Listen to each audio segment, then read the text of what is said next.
நம்ம எல்லார்கிட்டயும் இருக்க ஒரு காமனான ப்ராப்ளம் என்ன தெரியுமா? எங்க என்ன பேசணும்னு தெரியாம அதிகமா பேசிட்டு, என்னடா இப்படி பேசிட்டோமேன்னு ஃபீல் பண்ணுவோம். யாராவது எல்லார்கிட்டயும் அதிகமா பேசிட்டே இருந்தா, அவங்க கிட்ட போய் நமக்கு பேசணும்னு தோணும். அதுவே யாராவது ரொம்ப கம்மியா கிளாரிட்டியா பேசினா, ஆட்டோமேட்டிக்கா நமக்கு அவங்க மேல மரியாதை வரும். ஏன்னா, அவங்க ஃபாலோ பண்றது லா நம்பர் 4 சே லெஸ் தென் நெசசரி.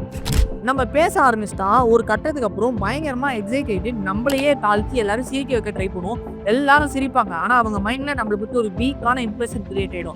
நம்ம பேசுற ஒவ்வொரு வார்த்தையும் நம்மளுடைய கேரக்டர ரிஃப்ளெக்ட் பண்ணும். நம்ம அதிகமா பேசிட்டே இருந்தா, நம்ம ஒரு காமனான ஆள் மாரி தெரிவோம். அதுக்கப்புறம் நம்மளுடைய பேச்சுக்கு சுத்தமா மதிப்பே இருக்காது. யார்கிட்டயா பேசும்போது நம்ம ரொம்ப கம்மியான வேர்ட்ஸ் யூஸ் பண்ணா, அது ஆப்போசிட் பெர்சன நெறைய பேச வைக்கும். அவங்க நெறைய பேசினா, அவங்கள பத்தி நமக்கு நெறைய இன்ஃபர்மேஷன் கிடைக்கும். ஆனா, அவங்களுக்கு நம்மள பத்தி எதுவுமே தெரியாது. நம்ம அதிகமா பேசாததால, அவங்க நம்ம பேசுற ஒவ்வொரு வார்த்தையும் மதிப்பு குடுத்து கவனிக்க ஆரம்பிப்பாங்க. மத்தவங்களுக்கு நம்மள பத்தி அதிகமா தெரியாததே நல்லதுதான். இனிமே எங்க போனாலும் தேவையான அளவுக்கு மட்டும் பேச கத்துக்கலாம்.